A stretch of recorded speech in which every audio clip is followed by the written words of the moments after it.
इसलिए मृत्यु के समय क्योंकि तुलसी भगवान को अतिशय प्रिय है, इसलिए भगवान का जब भोग लगाएंगे, जब तक आप तुलसी नहीं छोड़ेंगे तब तक भगवान उसे स्वीकार नहीं करते। गुरु और संत को देख करके जीवन में सात्विकता का विचार का प्रकटीकरण होता है। हमारे यहाँ अलग अलग परंपराओं में अलग अलग तिलक लगाने की परंपरा है। नमस्कार, मैं हूँ सुप्रिया और आज मैं आपके लिए बेहद खास पॉडकास्ट लेके आई हूँ, क्योंकि आज हमारे साथ मौजूद हैं महंत नवल किशोर रामायणी जी महाराज। महाराज जी, आपका बहुत बहुत स्वागत है। जी बहन जी, जय सिया राम। महाराज जी, आपको देख के ऐसा प्रतीत होता है जैसे मंदिर में जाके भगवान को देख लिया हो। ये बहुत बड़ी बात है, लेकिन ये जितने भी साधु संत होते हैं उनका ऑरा ऐसा ही होता है। तो ये कैसे, ये सबसे पहला मेरा सवाल है कि ये ऑरा कैसे? देखो बहन, ऐसा होता है हमारे यहाँ जब संत परंपरा में पूछा जाता है कि आपका नाम क्या है, हमारे यहाँ कहा जाता है भेष भगवान का, गुरु महाराज का दिया हुआ छोटा सा नाम दासानुदास नवल किशोर दास। ये भेष भगवान का है, हमारा नहीं, और ये गुरु परंपरा से प्राप्त है। किसी व्यापारी को देखेंगे तो व्यापार याद आएगा, पुलिस वाले को देखेंगे तो वो तस्वीर आएगी। साधु को देख करके संत और भगवंत, हमारे यहाँ क्या है, गुरु और संत को देख करके जीवन में सात्विकता का विचार का प्रकटीकरण होता है। भक्त भक्त भगवंत गुरु चतुर नाम बप एक, इनके पद बंधन के नासत विघ्न अनेक। साधु का दर्शन करने से जीवन में सात्विकता का प्रकटीकरण हुआ तो साधु कैसा? हलवाई की दुकान से आप निकलेंगे तो कहीं ना कहीं जीवन में मिठास भर जाता है, वो ललक पैदा हो जाती है। जैसे हलवाई की दुकान से निकलने पर मिठाई खाने की इच्छा करती है, मुझे लगता है साधु का दर्शन करने से भगवत इच्छा प्राप्त होने की इच्छा लालायित होना चाहिए कि ठाकुर जी का दर्शन हो जाए। संत कृपा का ही दर्शन का लाभ है, मुझे लगता है। जी, तो महाराज जी, आपकी जो शोभा है वो माथे पर तिलक, गले में माला, तो इनकी क्या विशेषता होती है? क्योंकि बहुत सारे साधु संत महंत को हमने देखा है, तिलक लगाना तो हमें हमारे हिंदू धर्म की पहचान है ही, पर आपने जो तिलक लगा रखा है, आपने जो माला धारण कर रखी है, उसकी क्या विशेषता है? हमारे यहाँ अलग अलग परंपराओं में अलग अलग तिलक लगाने की परंपरा है।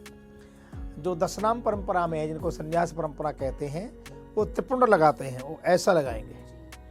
और हम वैष्णव हैं, रामानंदीय वैष्णव हैं, भगवान श्री सीताराम जी के उपासक हैं। ये जो तिलक, इसको ऊर्ध्वपुंड कहते हैं। ऊपर को जो लगा इसको ऊर्ध्वपुंड कहते हैं, उसको त्रिपुंड कहते हैं। ऐसी परंपरा है। तो ये हमारी जो परंपरा है वो वैष्णव परंपरा में ऊर्ध्वपुंड तिलक लगा हुआ है। तो सभी सारे तिलक की अलग अलग मान्यता है। जैसे आप देखेंगे मिलिट्री में, फौज में अलग अलग ड्रेस होती है, ड्रेस कोड होता है उनका, वो ड्रेस कोड से पता लग जाता है ये किस उसका है। ऐसे ही हमारे चंदन से पता लगता है, तिलक से पता लगता है, भेष से पता लगता है कि हम किस परंपरा से हैं। ये परंपरा का एक तरह की पहचान है। और गले में जो आपने कहा है, हम लोग, ये तुलसी है, ये भी तुलसी है।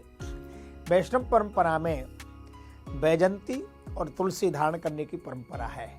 दशनाम परंपरा में रुद्राक्ष धारण करने की परंपरा है।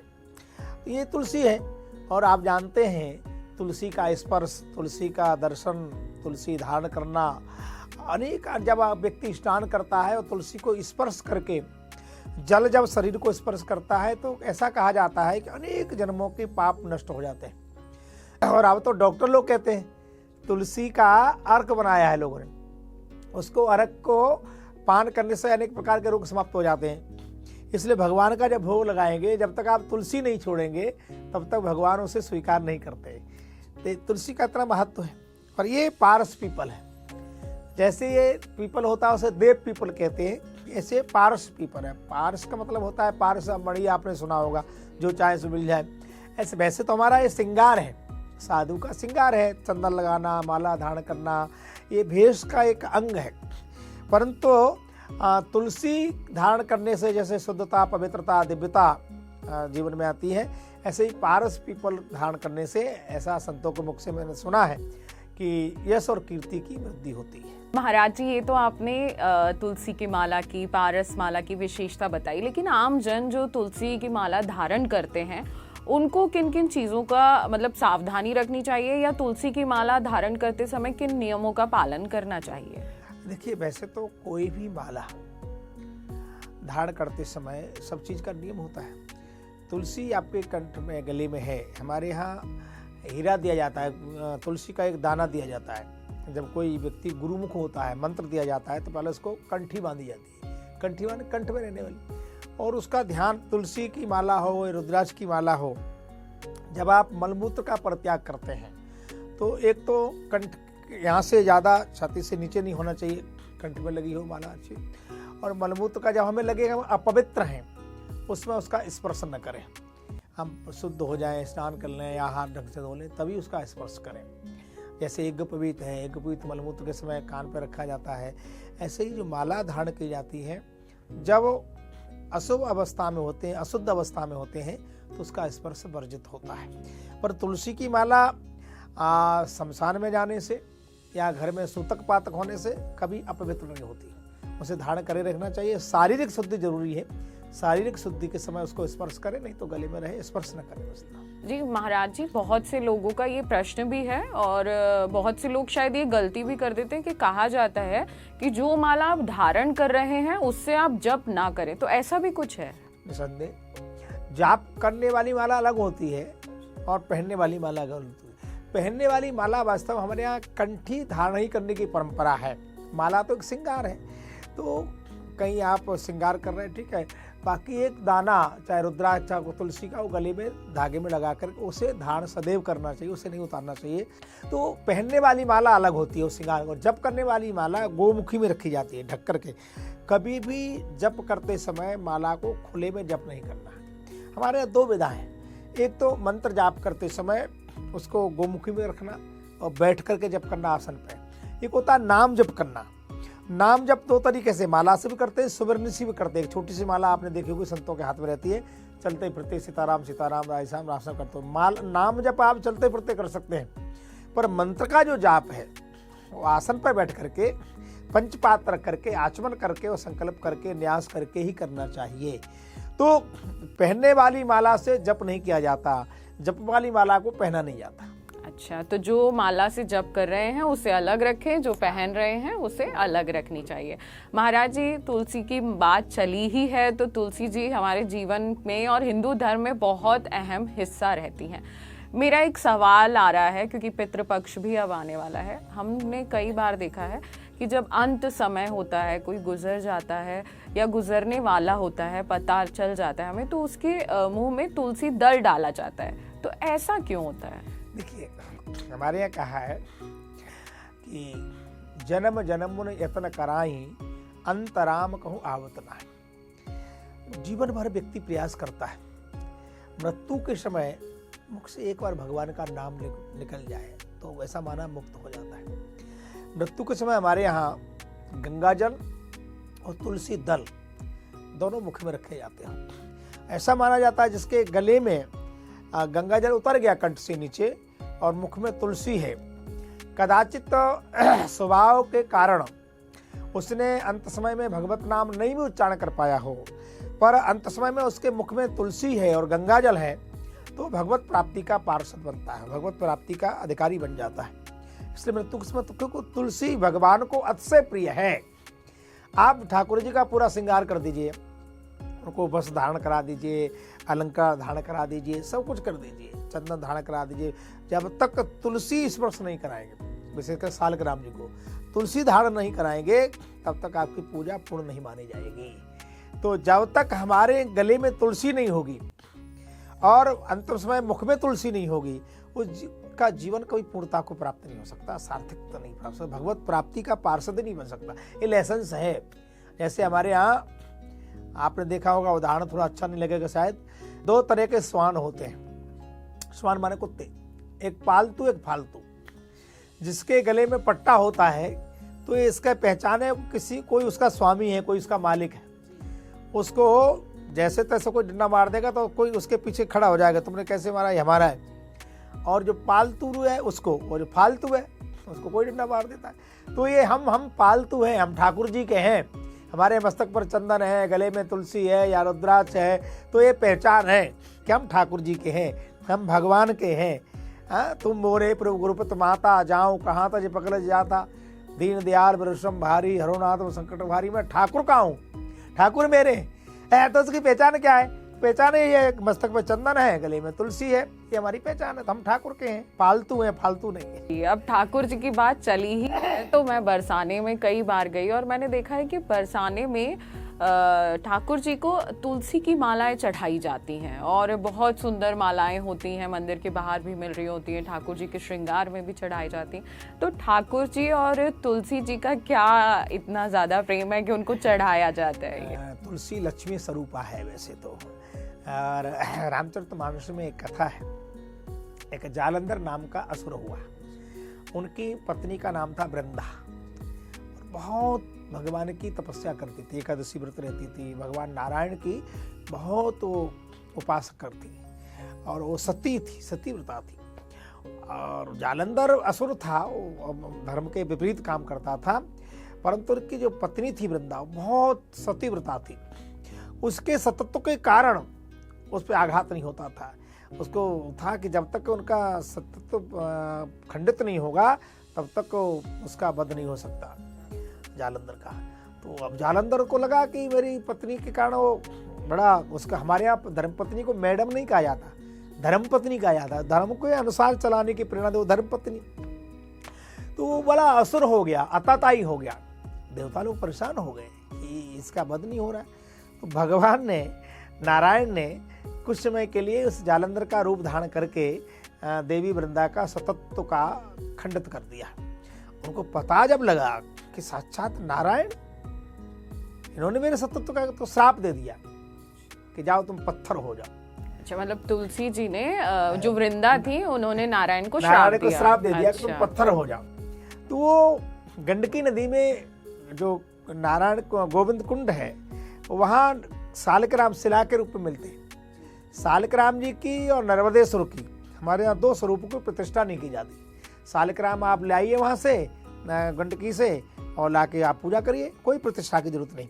जैसे नर्मदेश्वर हैं, नर्मदा का हर कंकर शंकर माना जाता है, पर शर्त है उसमें कहीं छेनी न लगी हो, पत्थर का स्पर्श न हो, तो आपको प्रतिष्ठा करने की जरूरत नहीं, आप तुरंत ऐसे कर सकते हैं। तो भगवान को श्राप मिल गया पत्थर हो जाए। तो भगवान ने कहा कि अब आप इतना सतत्व किया है, इतना आपने तपस्या की है, तो उसे लगा कि मैंने तो भगवान को श्राप दे दिया, ये क्या हो गया आवेश में। तो कहा प्रभु मैं आपके साथ ही रहना चाहती हूँ। तो भगवान ने एक तरह का वरदान दिया है कि तुम वृंदा, तुम्हारा नाम है, तो वृंदा माने तुलसी, तुलसी के रूप में प्रकट होगी, और जब तक तुम स्पर्श नहीं होगी पूजा पूरी नहीं मानी जाएगी। जब तक तुम्हारा समर्पण नहीं होगा तब तक हम कोई भगवान का प्रसाद, यानी हम अपना प्रसाद स्वीकार नहीं करेंगे। तो वो वृंदा वही तुलसी के रूप में प्रकट हुई। तुलसी को वृंदाई कहा जाता है, वृंदावन, वृंदावन माना तुलसी का वन। तो वो तुलसी जब तक स्पर्श हो तब नारायण की पूजा पूर्ण नहीं मानी जाती, इतनी दिव्य और पवित्र तुलसी है जी। तो कुछ भगवान जैसे गणेश जी हैं, कहा जाता है उनको तुलसी नहीं चढ़ाई जाती, तो उसके पीछे का शायद यही कारण है क्योंकि तुलसी माँ स्वरूपा है गणेश जी के लिए। हाँ, गणेश जी के लिए माँ है। तुलसी को, गणेश जी को तुलसी नहीं चढ़ाई जाती, और देवी जी को भी तुलसी नहीं चढ़ाई जाती। गणेश जी को दुर्वा चढ़ाया जाता है, दुर्वा चढ़ाया जाता है, उनको दुर्वा प्रिय है। केवल भगवान नारायण को, राम कृष्ण विष्णु, इन दोनों स्वरूपों को तुलसी प्रिय, तुलसी का स्पर्श और तुलसी का समर्पण अति आवश्यक है पूजा में। अच्छा, और गणेश जी को दुर्वा चढ़ाने का क्या कारण है, उनको ये क्यों प्रिय है? वास्तव में हमारे यहाँ दुर्वा को बड़ा, कुश और दुर्वा, इसको हमारे वैदिक सनातन परंपरा बड़ा दिव्य और पवित्र माना गया है। आप पूजा किया आपने, और बाद में हमारे जो आचार्य हैं वो दुर्वा के द्वारा या कुश के द्वारा जो अमृत स्नान कराते हैं, ऐसे जल शांति बोलते हुए करते, उसको अमृत के तुल्य कहा गया है। और वैसे भी भगवान गणेश का जो मुखारबिंद है वो गज का है, तो गजानन को वैसे भी दुर्वा बड़ा प्रिय है।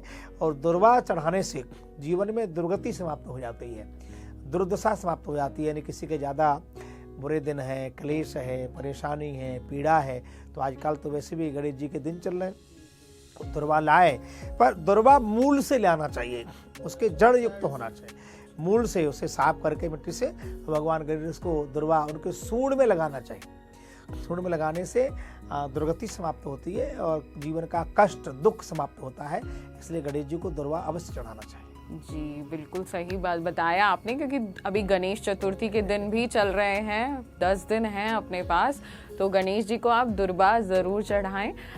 महाराज जी, आगे मैं पूछना चाहूँगी कि अब जैसे ही गणेश जी का ये पर्व ख़त्म हो जाएगा, पितृपक्ष शुरू हो जाएगा, तो पितृपक्ष में कई चीज़ें होती हैं जिन्हें करने के लिए बोला जाता है, तर्पण, श्राद्ध, पर बहुत सारे लोगों को इसके बारे में जानकारी नहीं है। तो सबसे पहले मैं ये जानना चाहूँगी कि पितृपक्ष होता क्या है और पितृपक्ष में हमें क्या क्या करना चाहिए। हमारे यहाँ इसको श्राद्ध पक्ष कहा है। श्राद्ध पक्ष, पितृपक्ष।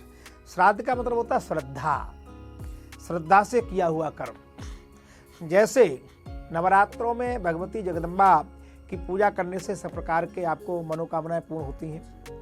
पितृ जिनकी हम संतति हैं, जिस कुल में हम पैदा हुए हैं, एक जो हमारे पास ऋण होते हैं, देव ऋण, ऋषि ऋण और पितृ ऋण, तो पितृ ऋण से पूर्ण होने के लिए ये जो श्राद्ध पक्ष है 15 दिन है, इनमें सभी पितृ पृथ्वी पर उतरते हैं, सभी पितृ पृथ्वी पे आ जाते हैं और अनेक अनेक रूप में देखते हैं कि मेरे कुल में, मेरी परंपरा में, मेरे परिवार में क्या कोई ऐसा व्यक्ति है जो हमें जल देगा। वैसे तो नित्य ही पितरों को जल देना चाहिए। अच्छा, पितृपक्ष के दौरान वैसे तो रोजाना देना चाहिए जल, पर जो नहीं दे सकते हैं तो कम से कम श्राद्ध पक्ष में नित्य अपने छत पर बैठ करके हाथ में जल का लोटा लेकर उसमें तिल डाल दें, काले तिल, और कुश लेकर के, नाम जानते तो नाम, नहीं तो अमुक गोत्र उत्पन्न जितने पूर्वज हैं हमारे पितृ हैं, उन सबको जल की प्राप्ति हो। एक तो जल देना चाहिए, पूरे पितृपक्ष 15 दिन जल देना चाहिए कुश लेकर के। और जिस दिन उनकी तिथि है, पितरों की तिथि है, माताजी, पिताजी, दादा, परदादा जो भी है, अब तो दुर्भाग्य से क्या करें, समय ऐसा आ गया है कि किसी को पूछो कि परिवार में कौन कौन है, तो कहेगा परिवार में मैं हूँ, मेरी पत्नी है, मेरे बच्चे बस। और पितृ, अब तो परिवार का फैमिली बोलते हैं लोग, 8वां फैल व्यक्ति भी फैमिली बोलता है, तो कहेगा फैमिली में मैं हूँ, मेरी वाइफ है, बच्चे। अरे भैया, ये माता पिता जिन्होंने तुम्हें जन्म दिया, क्या वो तुम्हारे परिवार के सदस्य भी नहीं है? उन्हें पूछो माताजी पिताजी नहीं, नहीं वो तो गांव में रहते हैं। अरे गांव में रहते पर तुम्हारे परिवार के सदस्य हैं, तुम उनके परिवार के सदस्य हो कि नहीं, ये बताना पड़ता है लोगों को, क्योंकि हम लोगों को बता ही नहीं रहे कि तुम्हारा जीवन का लक्ष्य क्या है। इसलिए पितृपक्ष में हर व्यक्ति का कर्तव्य है, को ज्यादा कुछ नहीं कर सकता तो एक लोटा सूर्य की तरफ खड़े होकर के अपने पितरों के नाम से पितृपक्ष में जल प्रदान करें। जिस घर के पितृ परेशान होते हैं, दुखी होते हैं, उस घर में बिना मतलब का कलेश रहता है। और हमारे यहाँ कहा जाता है, घर कितना भी अच्छा बनवा लो, कितनी बड़ी कोठी बना लो, पर मकान के मेन गेट में दरवाजा नहीं तो कोई भी घुस आएगा। हमारे जो पितृ हैं वो हमारे रक्षक हैं, हमारी रक्षा करते हैं जीवन में। आपके पितृ प्रसन्न नहीं है, खिन्न है, तो आपके घर में अनेक प्रकार के भूत प्रेत एक नहीं कई आ जाएंगे। पर पितृ सबल हैं, उनको हम जल देते हैं, उनका श्राद्ध करते हैं, तो वो तृप्त हैं, तो हमारे जीवन में कोई दुख दर्द नहीं आएगा। और ये प्रेत योनि वगैरह जो लोगों के घर में कुछ न कुछ हो जाता है भला, वो कभी नहीं हो सकता। इसलिए पितृपक्ष में नित्य अपने पितरों को जल प्रदान करें। ज्यादा नहीं कुछ आता है तो जिस गोत्र में आप हैं गोत्र का नाम लें, और इसको इस गोत्र में जितने भी पूर्वज हैं उन सबको मैं जल प्रदान कर रहा हूँ।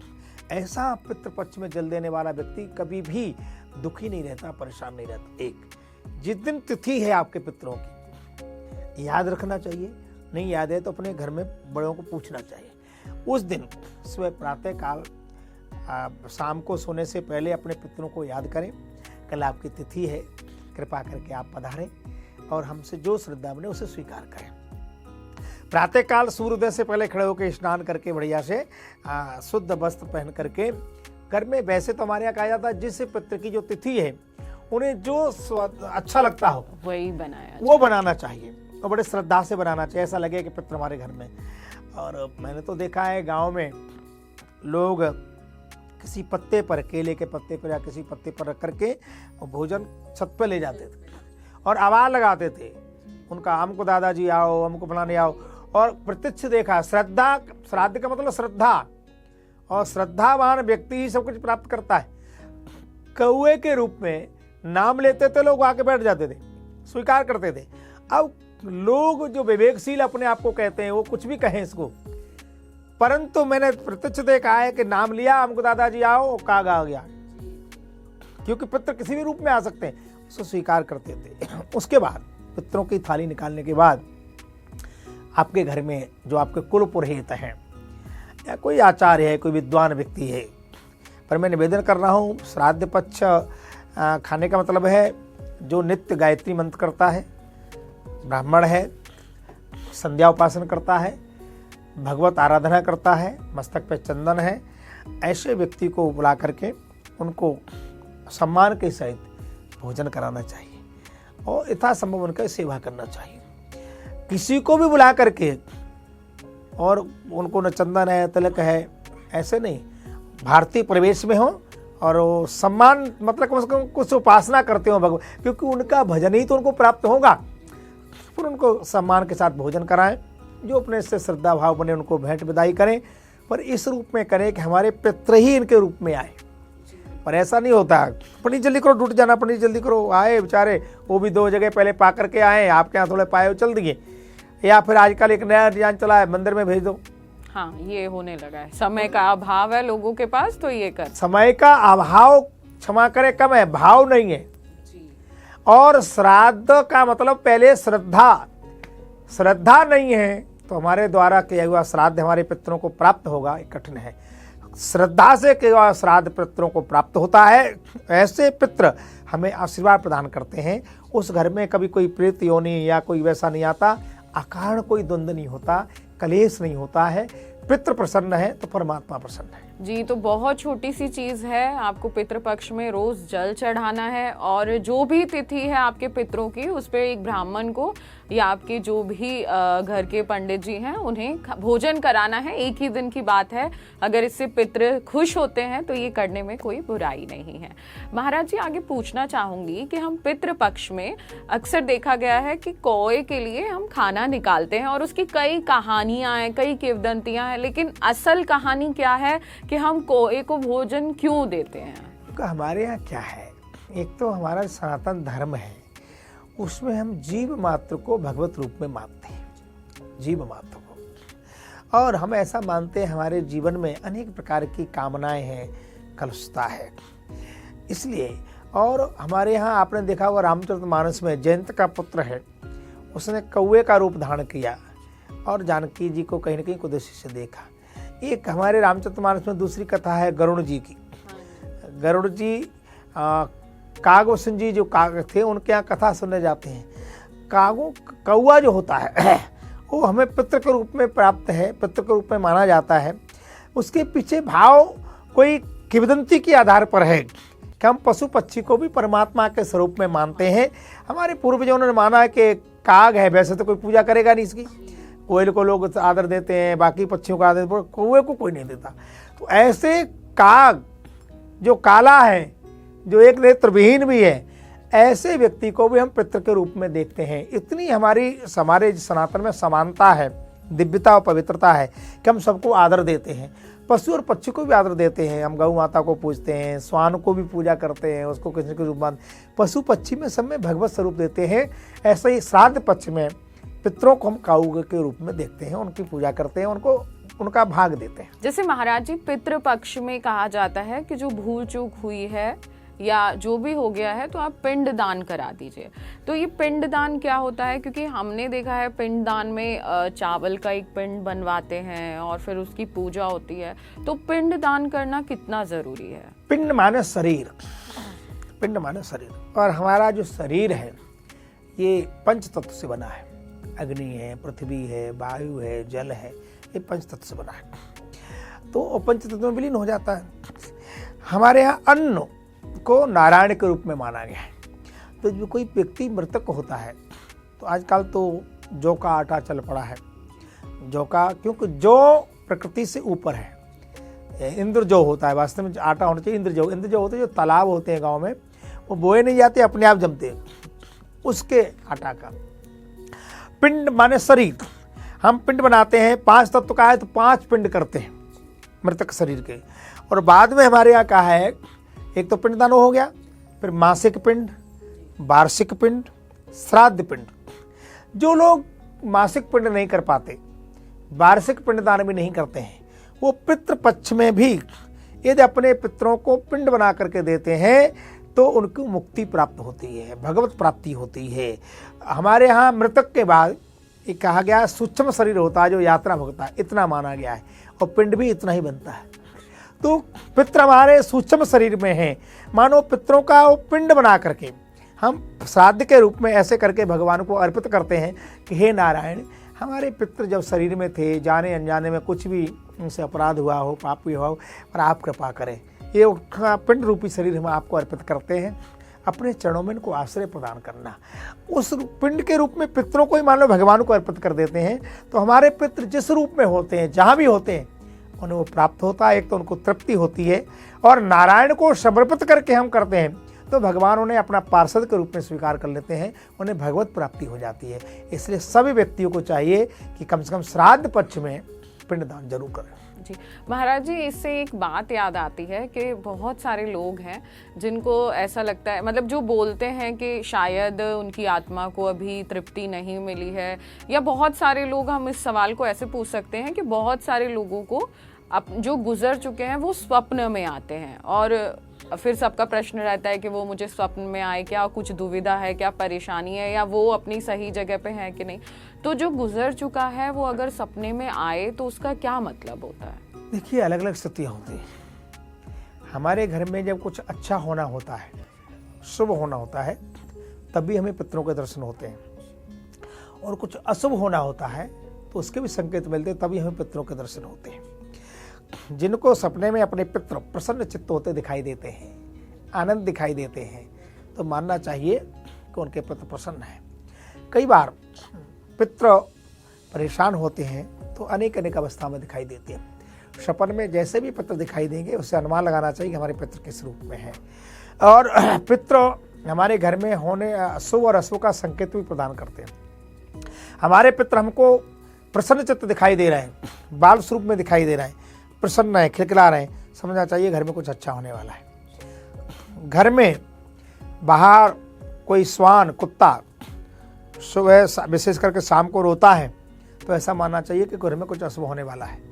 बिल्ली रोए घर में, छत पर रोए या जहाँ भी घर में रोए, तो ऐसा मानना चाहिए परिवार में किसी की गमी हो सकती है, अशुभ है मतलब। ऐसे ही पितरों का दर्शन शुभ ही माना जाता है, वो संकेत करते हैं यार हमारे पितृ उदास हैं, वृद्ध अवस्था में दिखाई दे रहे हैं, कमर झुकी हुई है, दुखी हैं, तो मानना चाहिए कि हमारे द्वारा दिया हुआ हव्य उनको प्राप्त नहीं हो रहा, खिलखिला रहे हैं, प्रसन्न चित्त हैं, तो मानना चाहिए कि हमारे पितृ प्रसन्न हैं। ऐसे ही हमें संकेत मिलते हैं, हर व्यक्ति को संकेत मिलते हैं। जीवन में कुछ अशुभ होने वाला होगा तो हमारे पितृ सपन में एक अनुभूति करा देंगे कुछ गड़बड़ होने वाला है। आप सुबह एकदम तरे तराजे सब प्रसन्न चित्त उठ रहे हैं तो सब ठीक है, पर उठने का मन नहीं कर रहा है, आलस है, प्रमाद है, तो लगता है कि इसमें लक्ष्मी प्राप्ति होती है। तो हमारे पितृ हमें संकेत प्रदान करते हैं और संकेतों को जीवन में उतारना चाहिए, बड़े सावधानी पूर्वक उनमें मनन करना चाहिए। जी, अब ये कुछ संकेत है जिनसे आप जान सकते हैं, क्योंकि आप में से बहुत सारे लोगों का सवाल ये था कि अगर हमें कोई गुजर गया है तो सपने में वो दिख रहे हैं तो हम क्या करें। तो महाराज जी ने जो चीज़ें बताई हैं उन्हें ध्यान से समझिए। कुछ संकेत हैं जो आप समझ सकते हैं कि आपके पितृ आपसे क्या कहना चाहते हैं। महाराज जी, ये तो बात हो गई पितृपक्ष की। अब बात करेंगे पितृपक्ष में, जैसे पिंडदान हो गया या पितृपक्ष में पूजा वगैरह हो गई, तो बहुत सारे घाटों के बारे में कहा जाता है, जैसे कुरुक्षेत्र में, और सबसे ज़्यादा गया की चर्चा होती है। तो इन घाट का क्या महत्व है और यहाँ जाके पूजा अर्चना क्यों की जानी चाहिए पितरों की? हरियाणा में एक जगह है पिंडारा, वहाँ ऐसा माना जाता है कि पांडवों ने महाभारत के युद्ध के बाद उनके कुल के लोग जो दिवंगत हो गए थे युद्ध में, उनको पिंड दान किया।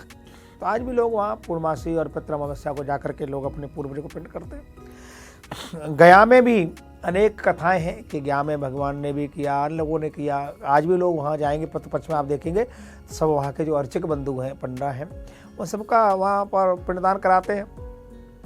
ऐसा मानते हैं लोग कि गया में एक बार पिंडदान करने का श्राद्ध करने की आवश्यकता नहीं, पर मैं तो निवेदन करूँगा कि भले गया में आप पिंडदान करें आएँ, उसके बाद भी श्राद्ध पक्ष जरूर करें। जिस घर में श्राद्ध पक्ष नहीं होता है वो पितृ निराश होकर वापिस चले जाते हैं, और उस श्राप नहीं देंगे तो आशीर्वाद भी नहीं देंगे। हमारे पूर्वज हैं और एक ही तिथि है, उस पे तो आप खिला ही वो हमारे पितृ हैं, श्राप तो नहीं देंगे परंतु खुश भी नहीं होंगे। तो मैं तो चाहूँगा भले आप गया में पिंडदान कर आए, उसके बाद भी कम से कम श्राद्ध में तिथि के दिन कुछ नहीं कर सकते हैं तो एक व्यक्ति का भोजन का गाय को गौग्रास निकाल दें, मंदिर में दे आएँ, किसी ब्राह्मण को घर बुला के भोजन करा दें। साल में एक तिथि नहीं कर सकते अपने पूर्वजों के नाम से।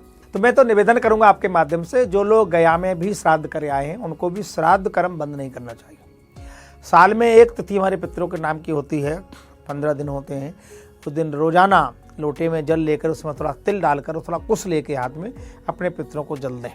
नाम नहीं जानते हैं तो अमुकुल हैं, समस्त पूर्वाचार्यों को मैं जल प्रदान करता हूँ, अपना गोत्र का नाम लेकर के जल देना चाहिए नित्य। और तिथि पर कुछ न कुछ श्राद्ध के अनुसार, श्रद्धा के अनुसार कुछ श्रद्धा से किया हुआ दान श्राद्ध कहलाता है। ले वो भी तो अपने जी को ले जाओ, ऐसा नहीं, भाव श्रद्धा ही प्रदान है। जितने हम श्रद्धा से करेंगे उसे ही श्राद्ध कहा गया है। श्रद्धा से ही श्राद्ध जुड़ा हुआ है। श्रद्धा से करेंगे तो हमारे पितरों को प्राप्त होगा, जिस रूप में वो होंगे उन्हें प्राप्त होगा। उनकी प्रसन्नता, उनका आशीर्वाद, उनका वरदान हमको प्राप्त होगा। हमारे जीवन में किसी प्रकार का क्लेश नहीं होगा, कोई विघ्न नहीं आएगा, हम सुख और शांति से जीवन व्यतीत कर पाएंगे। पितरों की कृपा जरूरी है जी। पर महाराज जी, जैसे आपने बोला कि आपको श्राद्ध करना है अपने पितरों का, या गया में आप करके आ गए हैं तो भी आपको श्राद्ध करना है, लेकिन बहुत सारे लोगों का सवाल होता है कि जब किसी को मोक्ष की प्राप्ति हो जाती है, 13 दिन बाद हम उनकी 13वीं कर देते हैं और उसके बाद उन्हें मोक्ष मिलता है और वो कहीं पुनर्जन्म ले लेते हैं। अब जब उन्होंने कहीं दूसरा जन्म ले लिया, हमारे पितृ मतलब किसी और मतलब उसमें चले गए, तो फिर आपको पिंडदान करने की या पितृपक्ष में श्राद्ध करने की क्या जरूरत है? हमारे यहाँ शास्त्रों में तो ये कहा गया है, जिस कुल में हम पैदा हुए हैं उनके द्वारा दी हुई भूमि या उनके बनाए हुए भवन में हम रह रहे हैं, तब तक हमको श्राद्ध करना ही चाहिए, जहाँ तक आप उनका पूर्व जन्म मिल गया होगा उनको।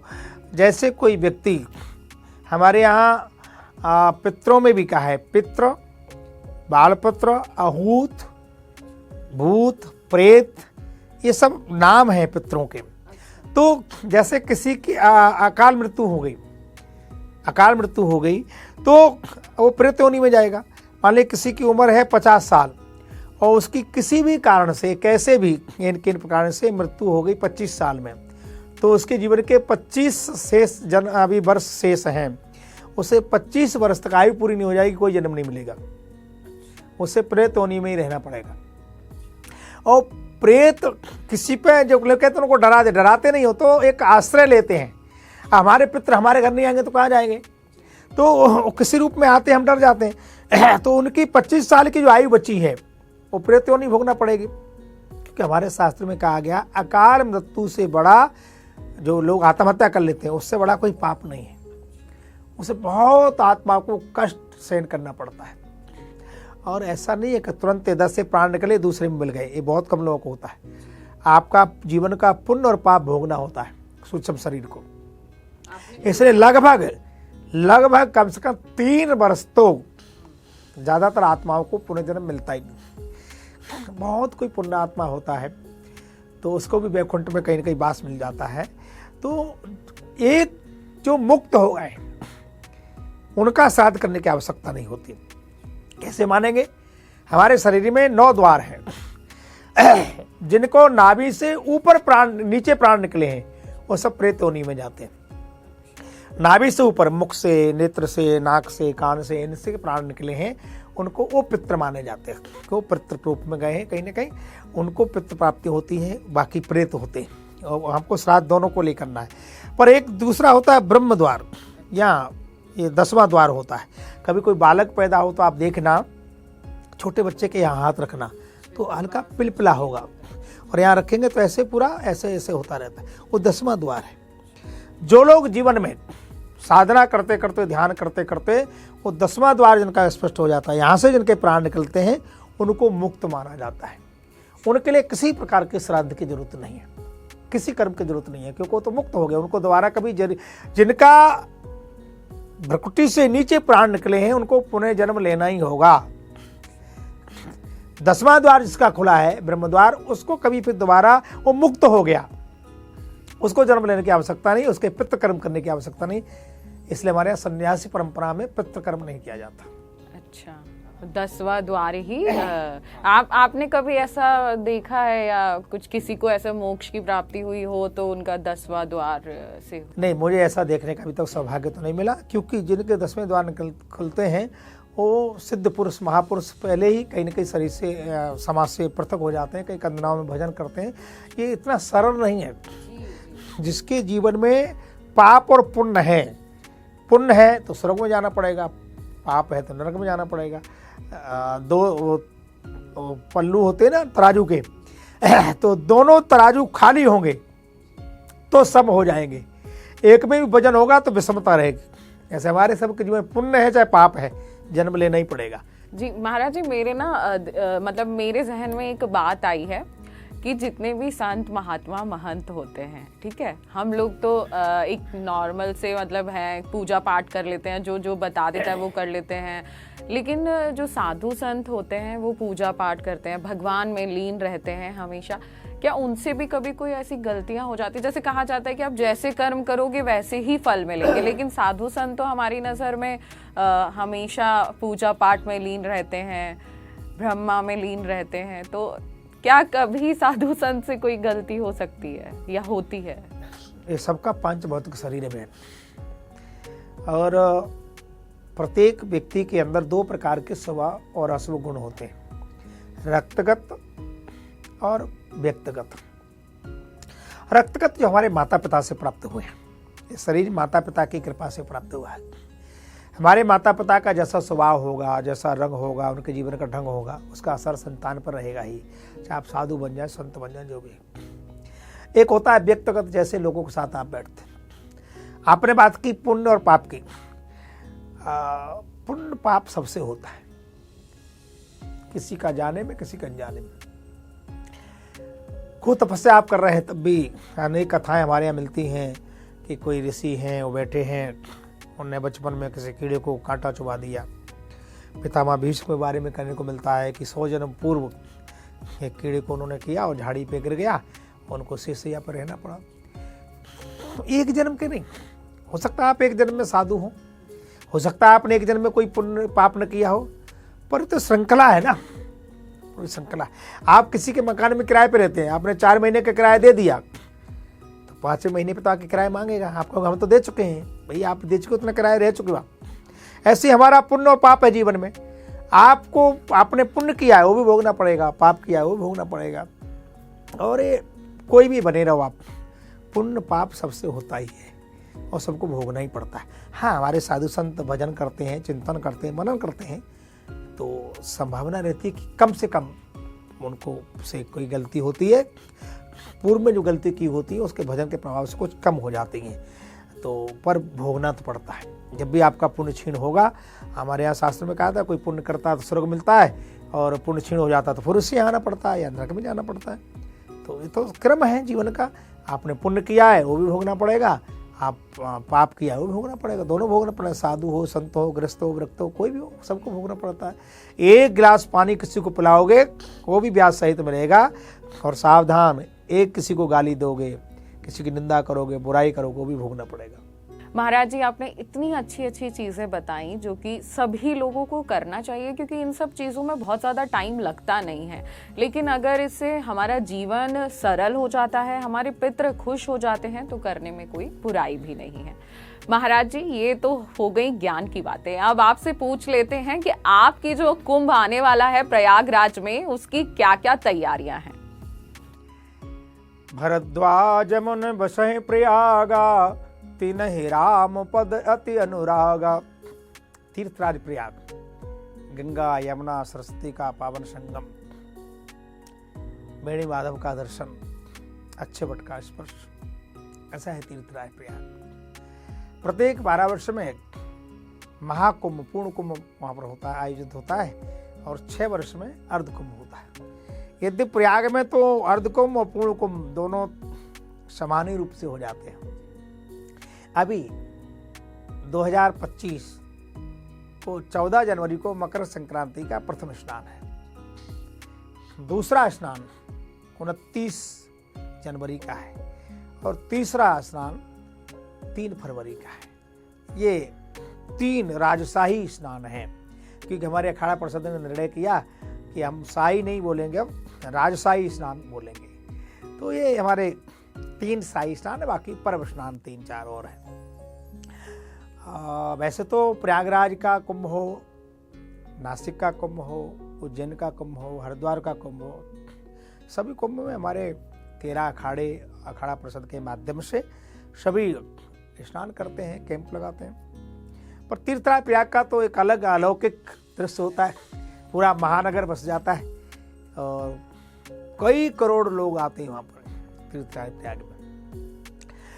वैसे भी आदरणीय योगी जी मुख्यमंत्री हैं उत्तर प्रदेश के, वो खुद एक संत हैं, एक मठ के महंत भी हैं, तो निजी तौर पे वो देख रहे हैं, व्यवस्था कर रहे हैं और मुझे लगता है बहुत भव्य और दिव्य महाकुंभ होगा।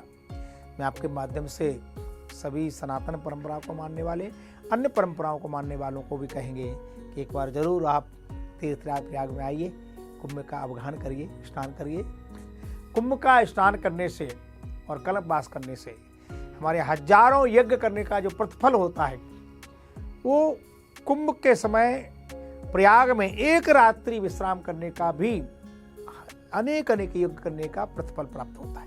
तो आइए, आप सबसे निवेदन करता हूँ कि कम से कम एक रात्रि तो कुंभ नगरी में स्नान करिए, वास करिए, संतों का दर्शन करिए। संत दर्शन पातक कट नहीं, एक संत का दर्शन करने से जीवन के पातक उपातक समाप्त हो जाते हैं। वहाँ तो लाखों की संख्या में हमारे नागा महात्मा जो कंदराओं में रहते हैं, कुंभ के समय जिनका दर्शन होता है, ऐसे हजारों लाखों तपस्वी संत विभूति जिनका केवल कुंभ में ही दर्शन होता है, ऐसे संतों का दर्शन करने के लिए आपको अवसर प्राप्त हो रहा है।